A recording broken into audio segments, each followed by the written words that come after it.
Da quelle maledette 13:30 di giovedì 31 maggio tutto il fiato di un'intera regione è sospeso per la situazione di 3 ragazzi travolti dal fiume Natisone. Una serie di cause li ha portati a essere nel posto sbagliato al momento sbagliato. Patrizia Cormos, ventenne di Campoformido, dopo aver sostenuto un esame all'Accademia delle Belle Arti, si è recata con l'amica Bianca Doros, 23enne di origine rumena, domiciliata a Udine, ma attualmente in Romania con il fidanzato, ultimo identificato, è Cristian Casian Molnar, 25enne rumeno, residente in Romania e non in Austria come inizialmente si pensava. Erano arrivati dall'Austria, lui e Bianca, dove erano stati dal fratello di Christian, e si erano recati poi a Udine, dove la stessa Bianca doveva salutare la famiglia, ivi ancora residente. La voglia di scattare qualche foto suggestiva, poi il panico, almeno stando a quanto raccontato da alcuni testimoni, con la situazione iniziale non compromessa, ma il tempo perso per paura di non trovare il guado giusto che gli è stato fatale. Poi il resto è noto, con l'abbraccio, tutti insieme, l'acqua che li travolge e le corde dei pompieri mancate. Operazioni che sono continuate tutta la notte, la ricerca sospesa, solo l'attività aerea ripresa poi alle prime luci dell'alba, e sono stati proprio i droni messi a disposizione dalla Protezione Civile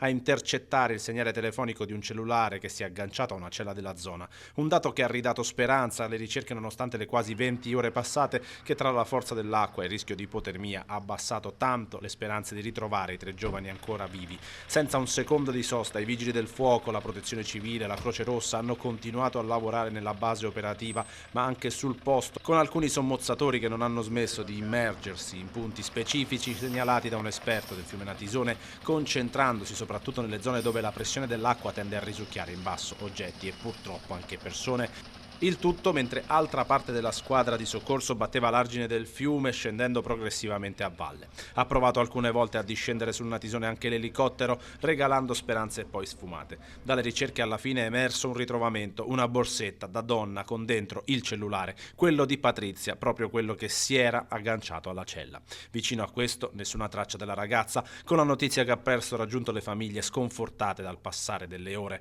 Una situazione angosciosa proprio per queste famiglie, tra chi aspetta a casa guardando la TV e chi è lì, perfino chi si vorrebbe cimentare in prima persona nelle ricerche, o anche chi è in viaggio come la famiglia di Christian. Una situazione che, come detto, lascia tutti senza respiro. Quello ce lo mettono gli impagabili sommozzatori che non smettono di cercare e di tenere la fiammella viva per far sì che quell'abbraccio che abbiamo visto non sia stato davvero l'ultimo per i 3 ragazzi trascinati via dal fiume.